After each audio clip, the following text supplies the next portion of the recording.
party on. Show you love it feels like 2:30. Okay, you got my body now. Go have a party on.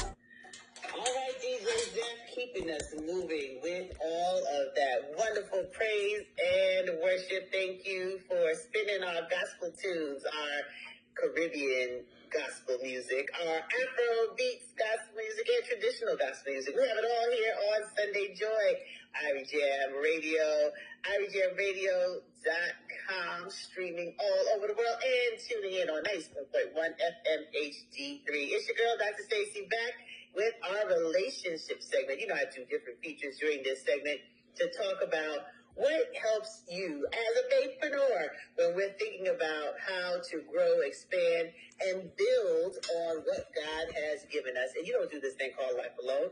Relationships come in many forms. It might be business relationships with entities when you become certified.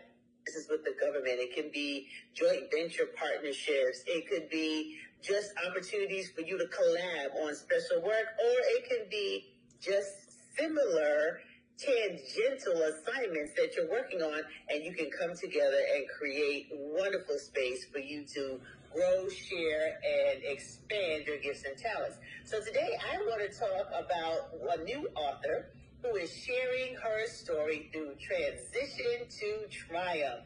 Michelle A. Botefs is out here with her book and workbook to help you really understand what triumph is. In her words, she says triumph is not the absence of trials, but the courage to rise above them, the faith to trust God's promises, and the strength to see his purpose in every step of the journey. Welcome to Faithpreneur Sunday Joy, Michelle, and thank you for sharing your story about transition to triumph. When we talk about relationships, why I wanted to put you in this segment is sometimes we allow ourselves to suffer in silence. We don't want to let people know what's going on around us. And when we suffer in silence or when we don't share, that's the enemy torment you to make you think you're the only one in the world who has a situation or a problem or a challenge. But you have come to defeat that with transition to triumph. Why did you write this book? Well, Dr. Stacey, thank you again for allowing me to be on today. I wrote this book because exactly what you said. I was married for 17 years. I was a pastor's wife.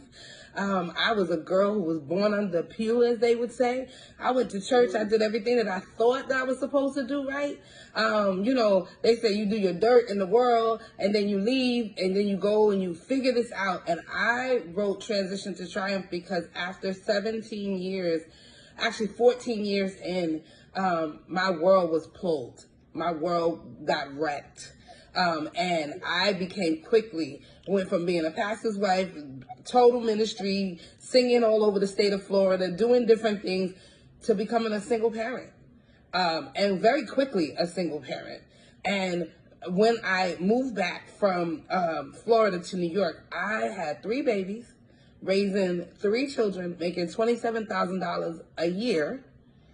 And I had to move from the Bronx, New York, all the way up to upstate New York because that was the job that I was offered. And I wrote Transition to Triumph because it was a 15-year journey of God redefining my mind.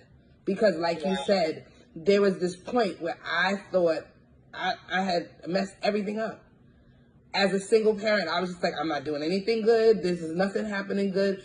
And God had to define and redefine what transitions in life look like. And that those things that happen in your lowest place are always for his glory to bring you to a better place. That's good right there, because a lot of times we only talk about the glory. We only talk about the things that will look good. Our Ivy Jam family, everybody want to flash, want to show up and act like life is perfect. But there are moments when life is becoming better, right? We're always in this pursuit of pressing towards that mark of becoming better. But when you're in those low moments, it's the relationships around you that help you to do a hard stop, self-correct, or just a gut check on what is happening in your world. And you wrote this book to be able to help others understand what you put on your front cover. Zephaniah 3:14-17, right? Weeping may endure for a night, but joy cometh. Yeah. Right in the morning. Join this growing community of transformative living and move to a triumphant life. Follow me on Facebook, Instagram, and TikTok and YouTube at Transition to Triumph. Connect to my website, www.transition2triumph.com. I look forward to all that God is going to do triumphantly in your life. It's Michelle Antoinette signing off. Be blessed.